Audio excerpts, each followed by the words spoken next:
আজ তোমাদের বেগুনি ভাজা দেখাবো। একদম পারফেক্ট বেগুনি ভাজা, মুচমুচে থাকবে 7-8 ঘন্টা।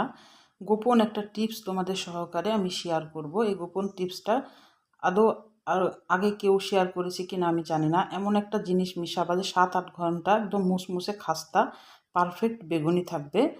আমি সেই রেসিপিটা তোমাদের আজকে শেয়ার করছি। তাহলে রেসিপিটা তোমরা প্রথম থেকে একদম শেষ পর্যন্ত দেখবা কেমনভাবে করছি। আসসালামু আলাইকুম। হ্যালো বন্ধুরা, তোমরা কেমন আছো? আশা করি তোমরা ভালো আছো। আমি আলহামদুলিল্লাহ ভালো আছি। চলো রেসিপিতে চলে যাওয়া যাক। আমি এখানে 1 বাটি বেসন নিয়েছি আর একটু বেকিং সোডা নিয়েছি। এখানে বেকিং সোডাটা নিয়েছি। এটা এখন একটু পানি দিয়ে আমি গুলিয়ে নিব।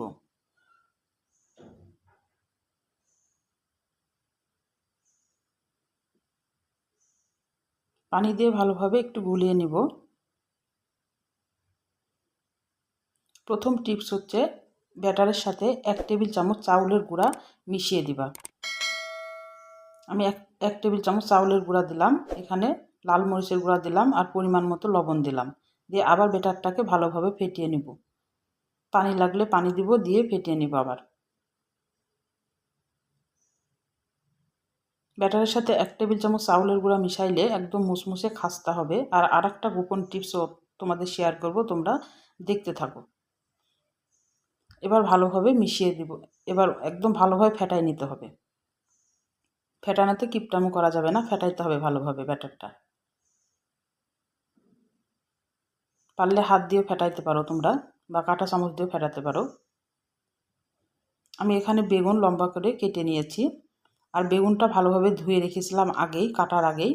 তারপর পানি একদম শুকিয়ে ফেলেছি। আর এখানে একটু লবণ মাখিয়ে রাখলাম। আমার একটু শুকনা মরিচের গুঁড়া পড়ে গেছিলো ওপরে, সেজন্য লাল লাগছে ওখানে।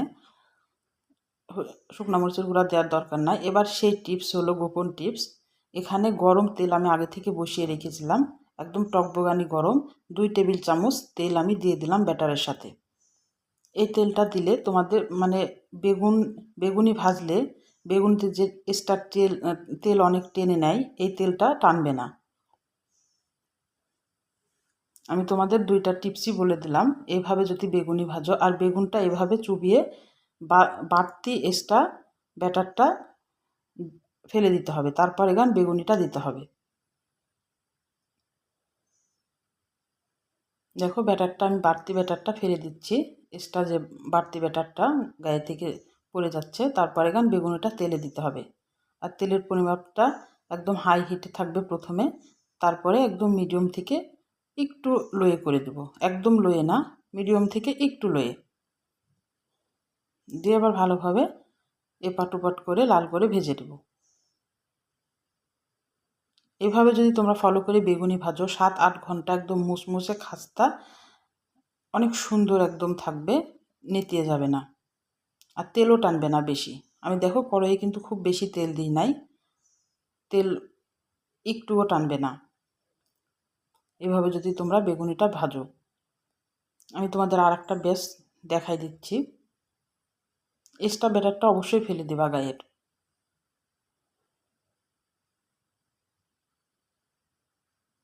দিয়ে এভাবে আবার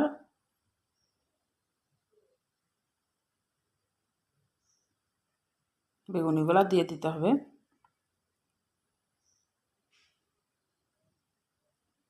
আর আমার রান্নার যদি কোনো অংশই তোমাদের ভালো লাগে, প্লিজ আমার চ্যানেলটাকে সাবস্ক্রাইব করে দিও, একটা লাইক দিয়ে রান্নাটা দেখা শুরু করো, ছোট্ট একটা কমেন্ট করে জানাইও আমার রান্নাগুলো কেমন লাগে। আর বেশি বেশি করে শেয়ার করে দিও বন্ধুদের মাঝে। পাশে থাকা বেল আইকনটা প্রেস করে দিও, আমি যখন নতুন নতুন এরকম রেসিপি নিয়ে তোমাদের মাঝে হাজির হব, তোমাদের কাছে যেন আগে নোটিফিকেশনটা চলে যায়। তোমাদের একটা লাইক, একটা কমেন্ট আমাকে অনেক উৎসাহ করে।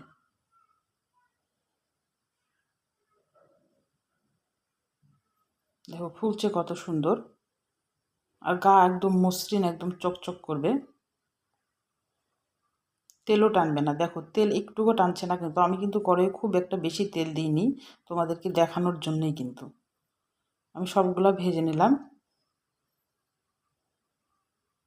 আমার সবগুলা ভাজা হয়ে গেছে, দেখেই বুঝতে পারছো যে কত সুন্দর পারফেক্ট এরকমই থাকবে, পোলাও কমবে না 7-8 ঘন্টা গ্যারেন্টি। তোমরা একবার তৈরি করে দেখতে পারো। এভাবে আমি যে টিপসগুলো বললাম সেগুলো একটু ফলো করে এগুলান মিশিয়ে বেগুনিটা তৈরি করে দেখতে পারো। গায়ের কালারটা দেখো একদম চকচক করছে। ভিতরটা একটু ভেঙে দেখাই দিই তোমাদের, খুব গরম যদিও হাতে ধরতে পারছি না। দেখো ভিতরটা কত সুন্দর হয়েছে। তাহলে আজকের মতো বিদায় নিচ্ছি। তোমরা সুস্থ থাকবা, ভালো থাকবা। আবার কোনো নতুন রেসিপির সাথে আমি হাজির হব। আল্লাহ হাফেজ।